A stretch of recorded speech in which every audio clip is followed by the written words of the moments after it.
Hi everyone, and welcome back to another episode of Grassroots Racer. This week's episode, we speak to someone who is a pretty cool guy. He races Tarmac Rally, so something we're not used to. Someone racing in all sorts of rallies, but his biggest thing is he's actually a brain cancer survivor. So if you guys don't know, people diagnosed with brain cancer don't usually go and get their driver's license back, let alone a competition motorsport license. So he's actually a really cool guy. He's managed to get his license back and he went back racing. He's had a hell of a motorsport journey and he's done a lot of different things in his time. So I'm really excited to talk to Jeff Morton tonight. So welcome to the podcast, Jeff. Can you tell us how your interest in motorsport began, and was there a specific moment or influence that sparked your passion? I think I've always been interested in motorsport out of my whole life. Even from the very early days, I learned to drive a car. It was an old Land Cruiser on the beach at Stradbroke Island, probably when I was 7 years old. So that just, my dad and my family weren't really that much into motorsport and cars. Like, my dad did like cars, but I just always wanted to drive. So I learned to drive from a really young age. Right from when I think, when I was growing up also, there was hire carts here and there, and I was always keen to go and do that.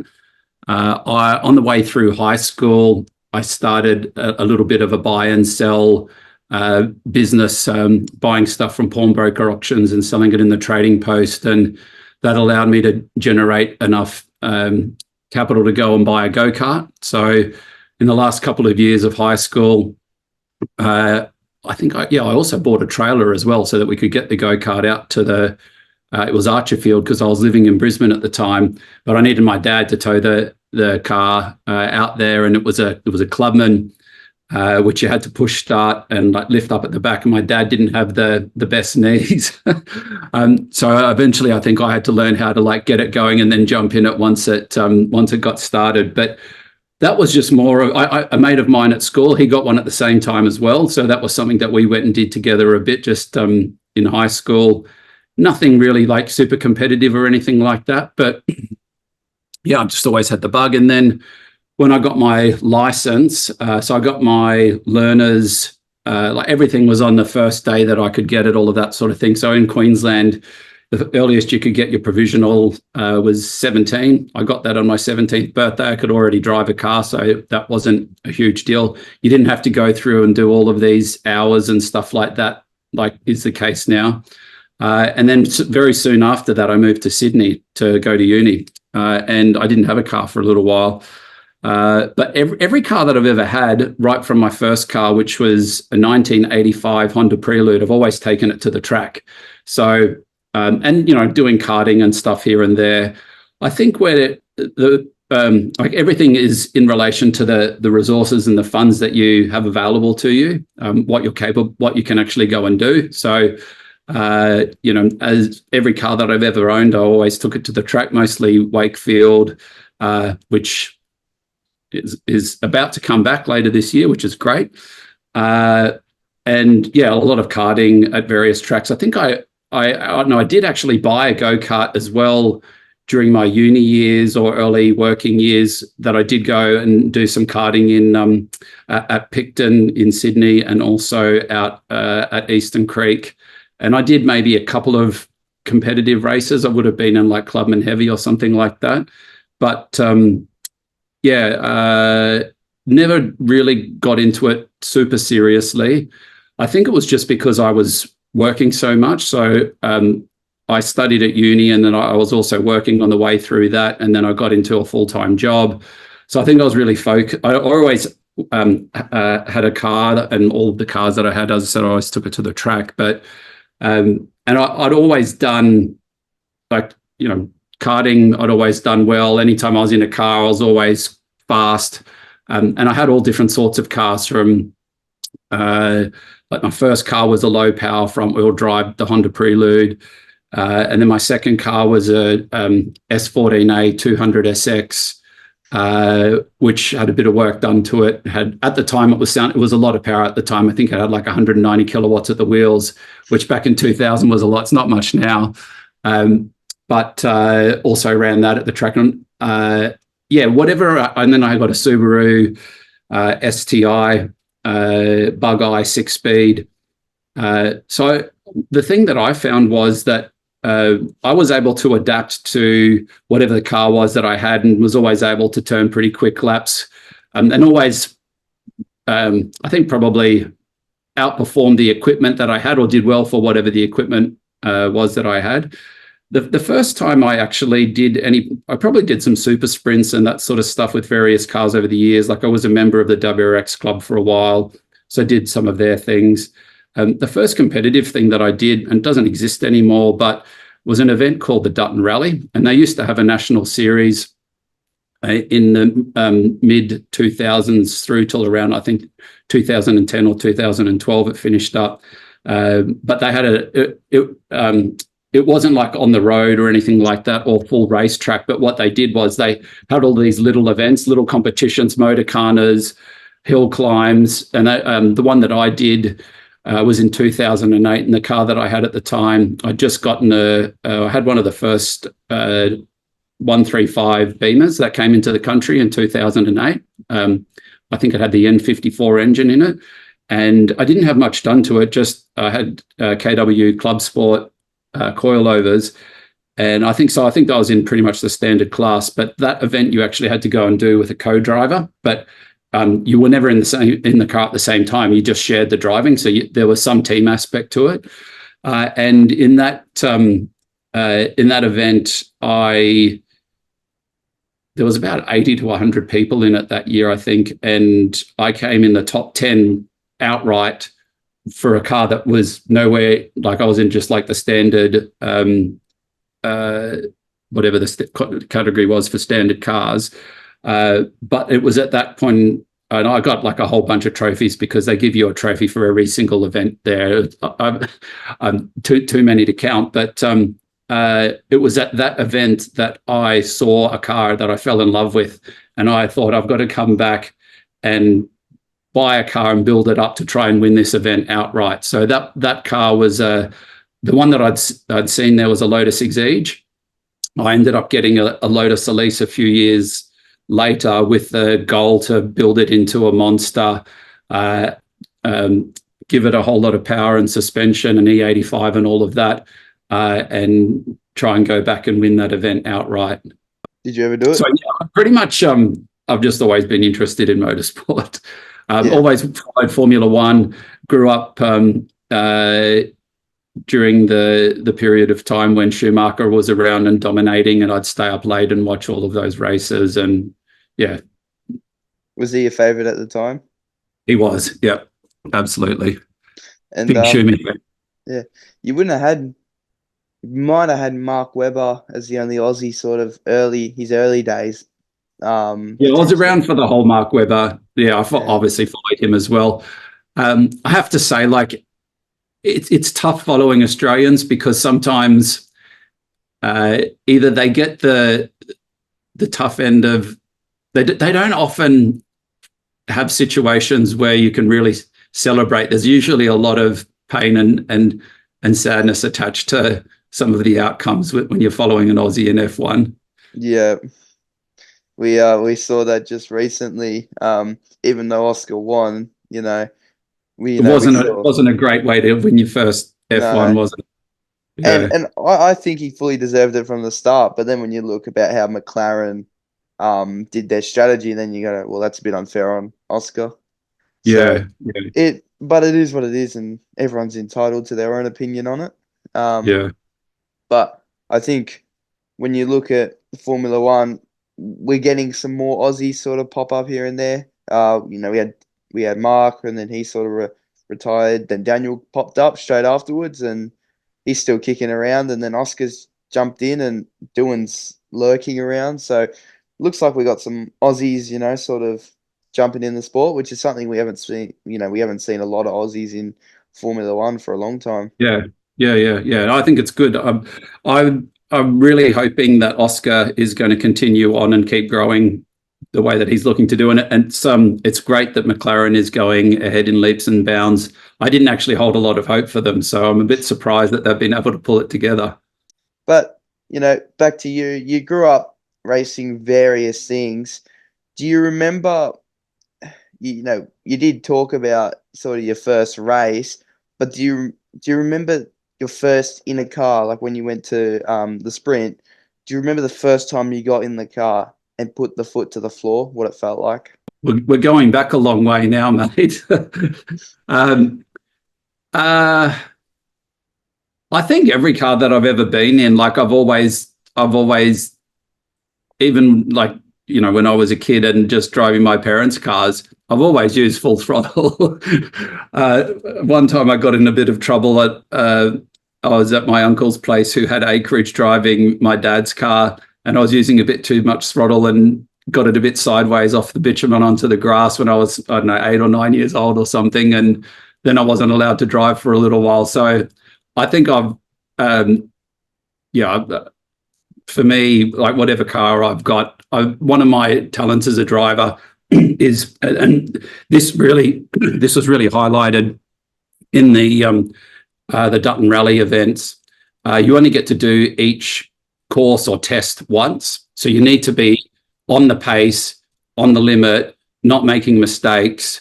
That's what makes the difference. That's how you can do well, and that's a real skill of mine. So one of the things that I noticed over the years, like if I've been in an unfamiliar car or been at a new track or something that I need to come to grips with things really quickly, and I'm out of my element, that's where I can shine really well. And that's probably part of the reason why over the years, like my background is in doing circuit stuff and super sprints and time attack and that sort of thing. We're sort of fast forwarding a little bit, but ultimately I found over the years that doing that and just trying to keep going faster and faster and being in quicker and quicker cars, it just ends up getting pretty stressful. And Yeah. to the point where the enjoyment sort of went out of it a little bit, and that's when I found tarmac rallying, and that became it's become a really, really big passion of mine in the last how long I've been doing it, 6 or 7 years or so, and yeah, I've really enjoyed that sport because there's a whole lot of other elements that come into it outside of I think the engineering side and the tuning the car to like get the last little tenth out of it here and there.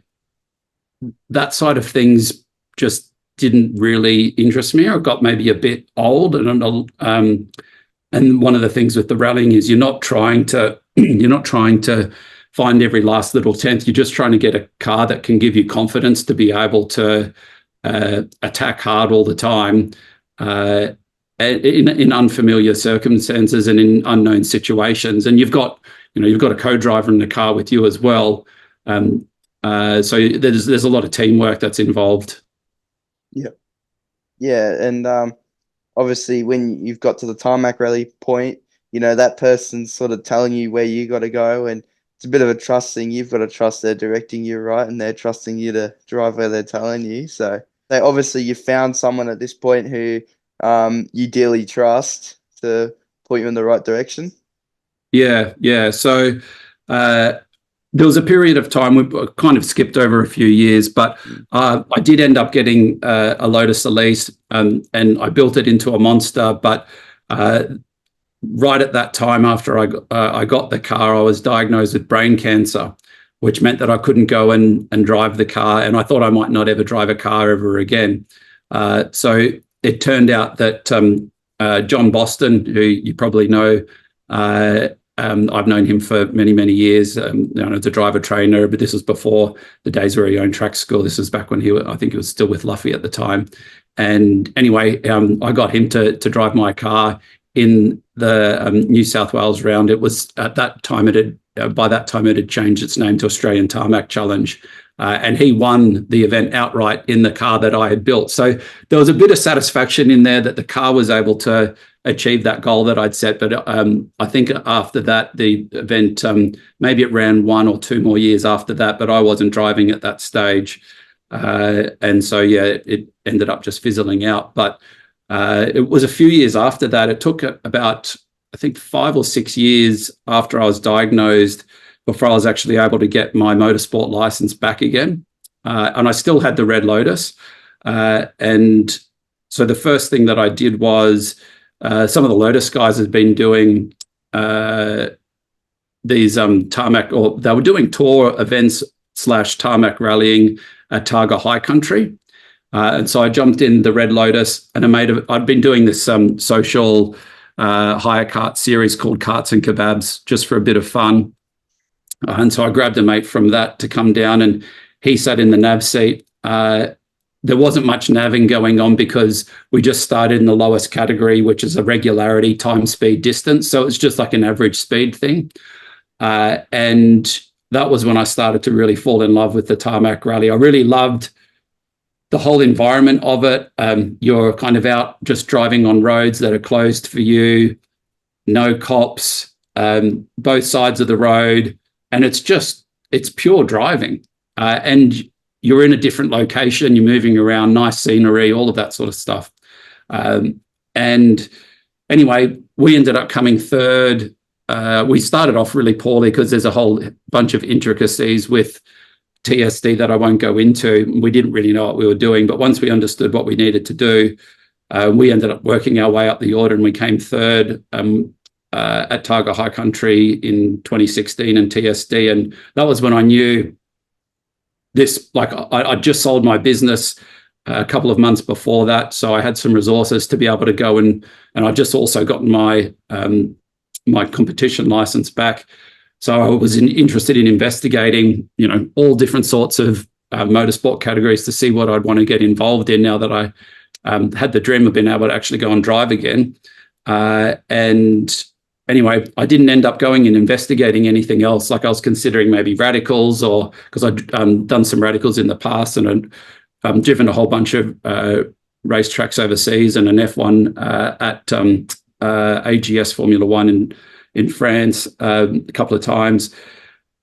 So I had all different sorts of things that I was thinking about getting involved in. But when I did this Tarmac Rally event, I was hooked. Like I was just into it. I didn't want to do TSD anymore because I didn't want to have to mess around doing this whole average speed thing. I wanted to go as fast as I could, but I realized that I need to kind of step it up one step at a time. And so I decided to build a new Lotus. That red one was just way overpowered, and it didn't have a roll cage in it. After that Targa High Country, I took it to Challenge Bathurst, and I did a 2-minute 23 lap at Bathurst in a road car, and I won the modified road car competition. And it's the first time I've been to Bathurst. Hold on. You said a 2-minute 23, not a 3-minute. No, 2 minutes 23. Yeah. You can go and have a look at it on the timing. This was in 2016's Challenge Bathurst. They were actually used tires as well. Like, this thing was quick. Like it had no aero on it at all. It just looked like a standard red Elise, no wing, no rear wing, no nothing. So coming through the chase at like 270 odd, with no roll cage, it was an experience. I think the lap's on my YouTube somewhere. You can have a look at it. But that's crazy. I'm sorry. That's crazy. A 2-minute 23. Yes. Yeah. After that, I was like, I want to build a car to go and do Targa Tasmania, and I decided to start in the it's called GT Sports Trophy, which is 130k speed limited, and I just bought a new Exige, which was they were now V6 at this time, and got Simply Sports Cars to build it with a cage and all of that sort of stuff. No extra power initially, but proper. What do we have at the time? We had it's an English brand of suspension, whatever it is, Nitron suspension, and I ended up taking it only literally for a shakedown before we took it to Tassie. I essentially ran it in at Targa Tasmania. But this was the first time that I needed to learn notes. So I needed to find a navigator to sit in the car with me. And I wanted to get someone that was experienced, because I was going now. I didn't know how long I'd be able to continue in motorsport for. Like, I'm still living with this. Brain cancer never really goes away, so there's a cloud over you all the time. And I was just so happy to be able to go down there. I wanted to get someone who was experienced and knew Target Tasmania and experienced navigator and all of that, so that I could get up to speed with it as quickly as possible. And so after a while, there's a guy who sells all of the notes for these Tarmac rallies. His name's Bernie Webb, and he connected me with a couple of different navigators.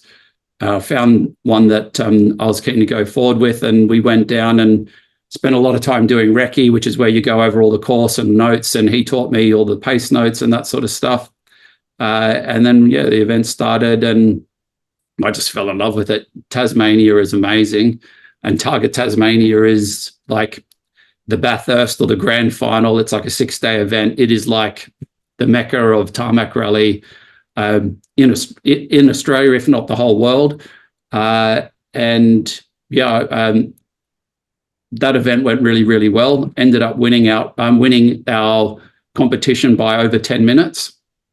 And then over the next few years, I just progressed up into the like open competition and starting to compete for outright. But that car wasn't quite at the level to fight for an outright victory. But obviously, my experience had to pick up. I started to do all of the other Tarmac Rally events around the country after that as well. Yeah, I did want to quickly mention, obviously it would be very tough to after doctors sit you down and then give you the whole spiel. And I'm not sure what the doctor said to you, if they said you can't ever race again, if they did or not. But honestly, I think you've done really good to step back in a car and, get back on the horse after, because, even though it would have physically affected you, sometimes it can really get to you. So I think you've done really well to get back in a race car and continue, your love for motorsport. But I did have, I got to admit, it was a bit of a driving force. Like, yeah, there was a lot of motivation for me. Firstly, to be able to drive again. I got my road license back within about a year, but there's a big difference. Anyone who's been through this sort of stuff would know there's a big difference between being able to drive on the road and getting the go-ahead to be able to go back and compete, particularly when it's stuff going on in your head. And I totally get that, we need to make sure everything is all good in that respect and not be silly about it. But yeah, just to get to the point where I could compete again, and I thought that would never happen. So, and I would have been okay. Like, there's plenty of things that you can do without having a competition license. You can do track days, just nothing competitive. But for me, I'm a super competitive person. So the fact that I could actually get back in and get stuck in and measure up, I think that kind of really helped with my healing for sure. yeah. And I did have a quick question about your Lotus. Yes. From back in the day when I used to play Gran Turismo, I remember those cars.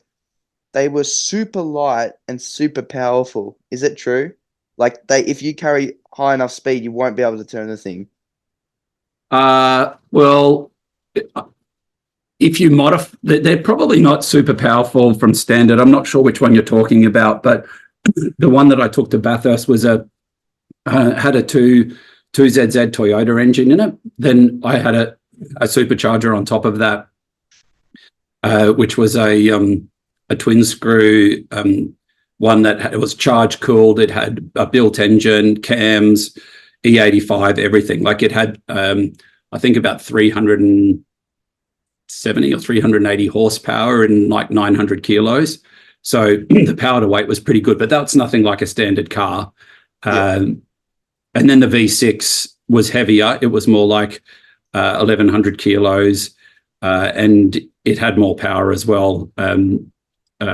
With, like, I put once again a bigger charge-cooled supercharger on that and exhausted and so on. Yeah. Oh, so obviously you've done a bit of modifying to it. You have to. Like, yeah. If you want them to go quick, you like as a standard car, they're okay, but they're nothing that special. Yeah. Yeah. I did actually. I wanted to talk about some things you did mention, sort of up until this point. You mentioned you done a bit of stuff in Europe. Do you want to tell us how a few opportunities came up and what you ended up doing? Oh, it wasn't anything competitive. It was literally I Yeah. was overseas, and I went and did like a car tour where you'd go to different racetracks. So I went to we started in England, went to you're testing my memory, Brands Hatch, Donning. I think we went to Snetterton, Mm. somewhere else. Then flew over to France. I went to do the Formula One. It's like an experience. It's called Circuit de Var, which is in the south of France. Cars, like, yes, it's you're driving an F1 car, but they're not real proper F1 cars. In this, they're kind of tuned down a little bit to make Yeah. it so that people can drive it. And then after that, what other circuits did I go to? I went to Nürburgring, went to Spa, went to Ascari, which had been a bit of. I had a poster in my office at work of Ascari, so that was a cool thing to be able to go there. Went to Red Bull Ring, but yeah, so this might have been over a few different trips though. Yeah. I think because I've been there twice to do that sort of stuff. Yeah. But No, yeah, just more just like having fun in hire cars, not like hire race cars, like not taking a hire car on Nürburgring or anything, I like th RS Bar Spa and that yeah. sort of stuff. Correct me if I'm wrong, but I think at the Nürburgring you can pay someone to take you for a hot lap, and it's just they're in like a Porsche Cup car. I Yeah, think there's that a few makes different things that you can do. It's called Nürburgring Taxi, and there's I think the cars are changing all the time, and there might be a couple of different businesses that they pay money to the Nürburgring to get a license to be able to do taxi laps. I've never done that though. When I was there, I was just driving a rental race car. yeah, fair enough. But yeah, no, it's still a cool opportunity. And with the F1 car that you drove, obviously they tone it down a bit, like you mentioned. But do they add things like power steering? They tell you what engine modes you got to put it in, or is it real basic? It's No, it's pretty basic. So I ended up going twice because the first time I went there, uh, it's a bit of a story. The front wing broke. Not anything that I'd done, but because of the language difference, they thought that I'd hit a witch's hat, which I hadn't. But it wasn't until I got home and got the video from them like 6 weeks later that you could see clearly that I hadn't hit anything. It was just going down the straight, and I mean that shows you, I guess, the quality of the car, that the wing brakes. And I mean, I don't know what had happened to it before I got in it. Maybe somebody else had knocked something previously, but I got to go and do a redo. And then the second time that I went back, it was a really hot day, and the cars have been set up in such a way that I think they have, is it a DFV engine? Is that an engine, a V8 engine? Then Because these would be the 2010 sort of cars, early wouldn't it? 2000s, Oh, not early. 2010s, like early 2000s. Like these are that there was a team that They didn't would have quite been make V8. one. They would have Yeah, been V8, I think. yeah. Anyway, they've set them up so that people who don't normally drive cars fast can go in and drive them, and they work. But if you want to go in and drive it quickly, they're not really set up for that. So it's sort of the opposite of what F1 would normally be. And because I was trying to drive quick, it went into like some protection mode, and it wouldn't change gears. And so it was just, even the second time, it was a bit of a mess, to be honest. It's not an experience that I was keen to go and do again. It was like, yes, like it was good to do, but not as good as what I'd hoped. Fair enough. Not the dream. I think you have to go to like there's a place you can go in this at Paul Ricard that has a Yeah. much better Formula One experience, I've been told, but I haven't been to that. I think they use Alpine Renault. I'll just call them Renault. I think they use Renault's car, their older one from like 2012, and you pretty much jump in that. And I think you do F4 laps, so you go and you do Yes, yeah, laps in no. the So F4. we had to do F3 laps before to qualify to do the F1. Yeah. Oh, okay, yeah. Probably a similar thing in that respect, because they want to make sure you can at least get around the track and you're not going to do something stupid. Yeah. Well, the F4s probably do 200, 210 or something like that, I'm guessing, and they don't have heaps of downforce, so you'd be sliding the car around. And I guess if you do a semi-competitive lap time, then they'll have no problem. Yeah, the track that I was at, this Circuit de Var, it's a bit of a goat track, so there wasn't really a lot of places that you could really wind the car out and get like the downforce really working properly and stuff. Because I guess Paul Ricard, since it's all massive tarmac, even if you Yeah, go off, you've got heaps of runoff, and then if you keep it on the track, you got windy big corners where I guess F1 aero would work. yeah, exactly. But yeah, I wonder how much those sort of things cost to do, because it wouldn't be cheap to go to France and you know It adds walk out up. of it. Yeah, because to pull them cars out of the truck would cost them. I'm guessing it would at least cost them 10 grand to Yeah, get I don't crew know. out there and everything. I'm just taking a guess, Yeah. but it seems like a really cool experience anyway.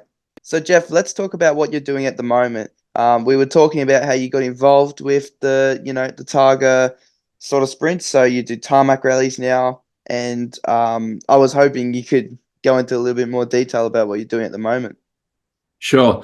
So I continued on with that White Lotus Exige up through different levels. I think I did Targa Tasmania and that again a few times.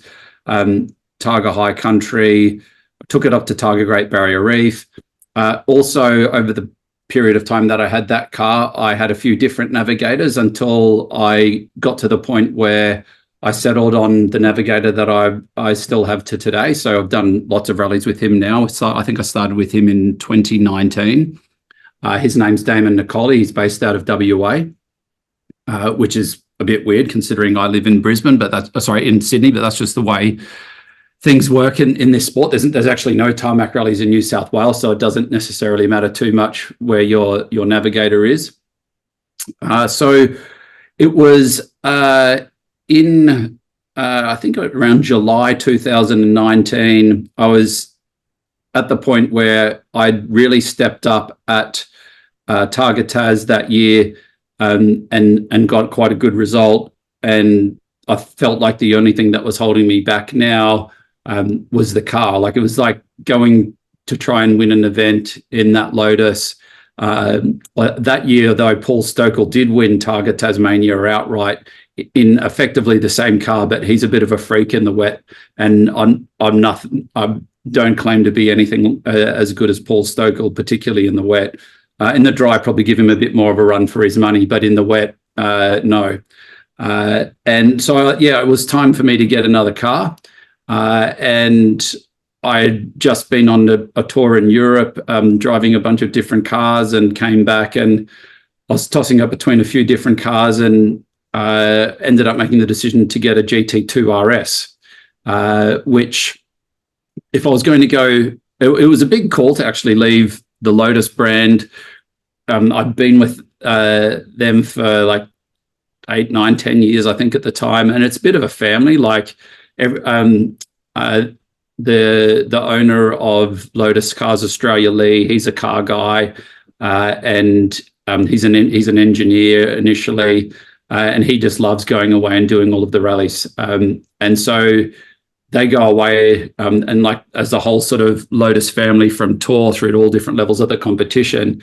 And that was a really, really hard thing to leave, but they just didn't have a car that could, take me to the level that I wanted to go to. So I decided to get a GT2 RS right before COVID happened. So I bought it in July 2019, and then got it torn down and started to get it built into a tarmac rally car. And then I came back, got rally regoed in January 2020, and it was all set to go. And then COVID happened, which was pretty bad. I got to do one rally in it before everything got shut down, which was what was that, Lake Mountain Sprint uh, and I won that outright, which was great. Oh no, I did ball before that, and I won both of them. But Targa Tasmania didn't happen that year, and no Targa events happened for a few years. So that car, unfortunately, didn't get, like, the best years of its life were probably taken away because of COVID. I'm sure everyone's got similar stories. It wasn't a great time for motorsport those few years. And then when things did start to come back, I did get to go to Tassie in it a couple of times. Not the best car in the wet, though, and Target Tasmania often is very wet. And the 2 years that I did get to take it there, both times it was wet, and unfortunately both years there was fatalities, which has been a really big problem, particularly for Target Tasmania, and has really, really hurt the sport. So, yeah, that's that ultimately has meant that the last few years Targa Tasmania hasn't happened. The last Targa event that ran in full was Targa High Country in 2022, which is a few years ago now, and I won that event outright. So I did get to achieve one of the goals that I had, which was to reach the top of that sport. So to go from not being able to drive, or thinking you might never drive a car ever again, to getting your motorsport license back, and then getting to the top of your chosen sport, it was a lot of hard work. I really, really dedicated myself wholeheartedly to it. I wasn't working anymore, so I had the time to be able to really focus and go into a lot of detail and really try and make up for, I guess, my relative lack of experience compared to the competitors that I had. Experience in rallying is really, really important. And there's the only way that you can kind of, I guess, fast track that is just by working a lot harder on your notes, on reviewing your video, on all of that stuff, spending a lot of time doing recce. And yeah, I had a really, really great, I've got a really, really great co-driver in Damon Nicoli, who also had a lot of, although he's a lot younger than me, he started rallying when he comes from a rallying family, and he's been doing rallying at a high level since he was like 15 years old. Yeah. And he's now, I think he's turning 30 this year. So, yeah, we've had a lot of great rallies together over the years.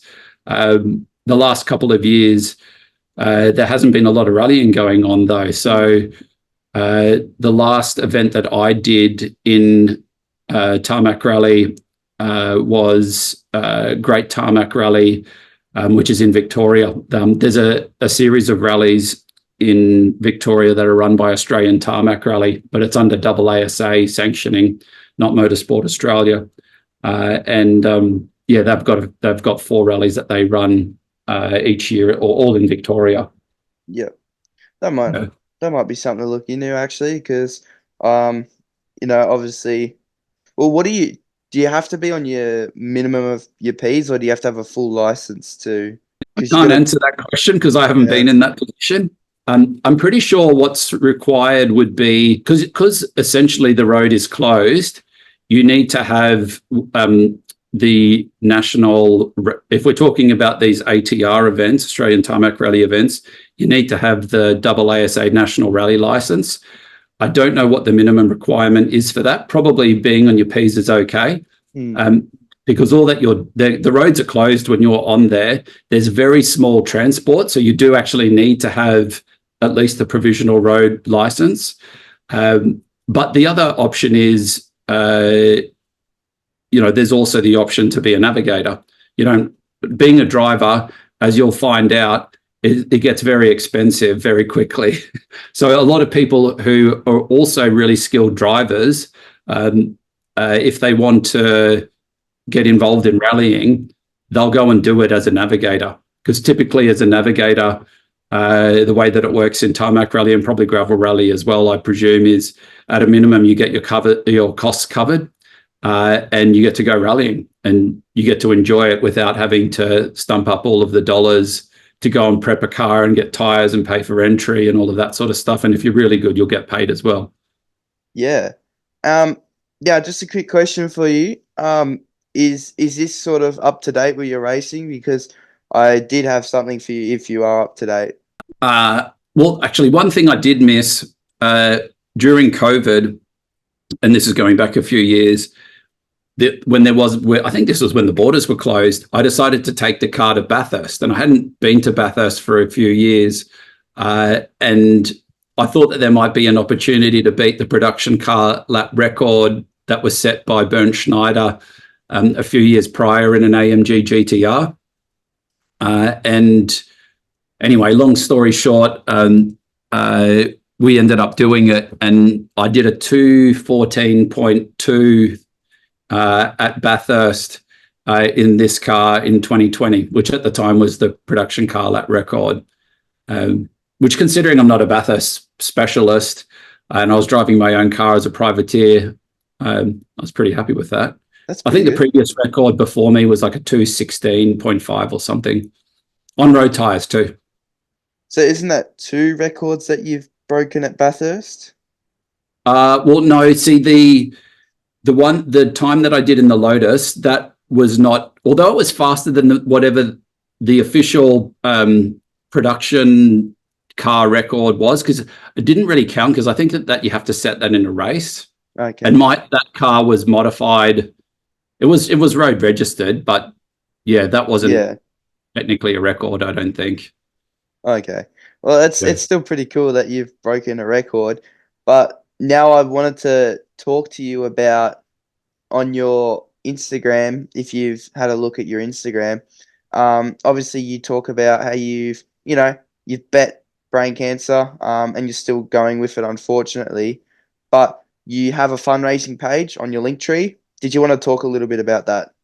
Yeah, it hasn't. I mean, it probably hasn't been doing much for a little while because I haven't really been promoting it. But one of the things that I'm very conscious of how fortunate that I've been through my journey with brain cancer, and I had a much closer connection a few years ago when I had some livery on the Lotus, and I think maybe at some point I've had it on the Porsche as well. But yeah, doing some fundraising and awareness raising for Cure Brain Cancer Foundation. Personally, since I sold the business, we've been supporting some brain cancer research. So this was just more of a public way to be able to get others involved. I'm definitely one of the very fortunate brain cancer survivors. For most people, the vast majority who get diagnosed with brain cancer, they never drive again, and they don't live very long. So, for me now, it's 14 years post-diagnosis and operation. I'm certainly in the minority there to still be here and also be, functioning at the level that I'm functioning at and being able to drive and compete and that sort of stuff. I just consider myself to be really, really blessed.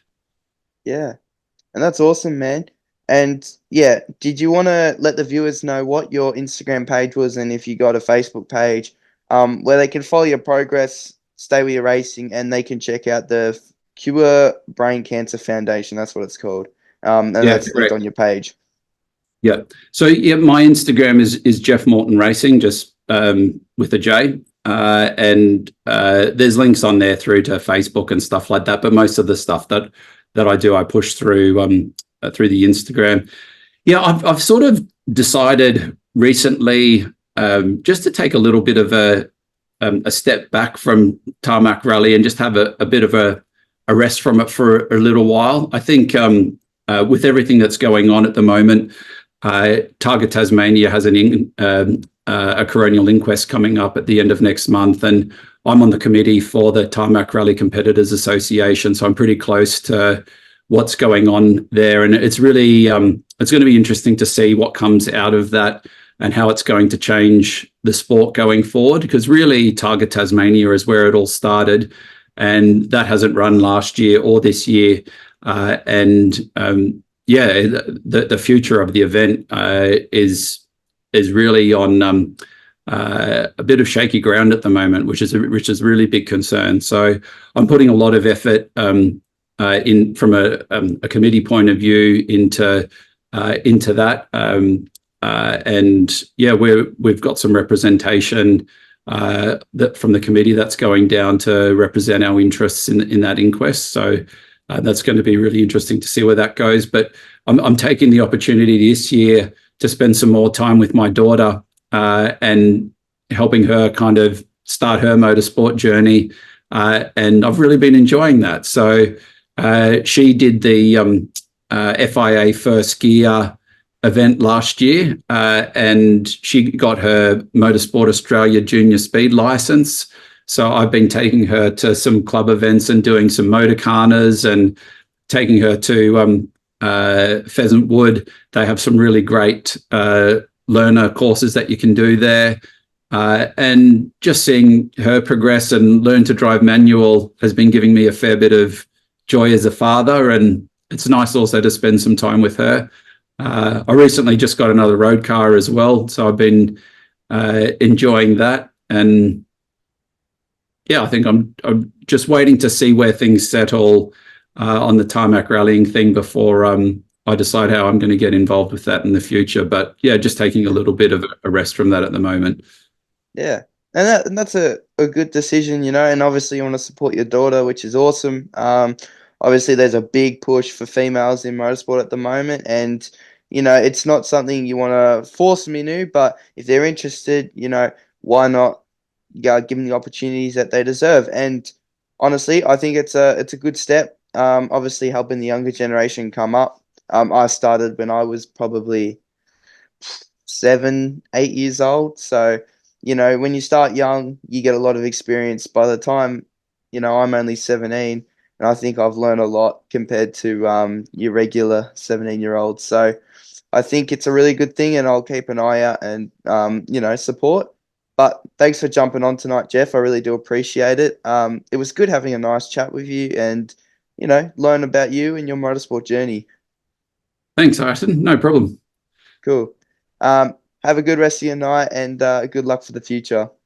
Okay, cheers. Thank you.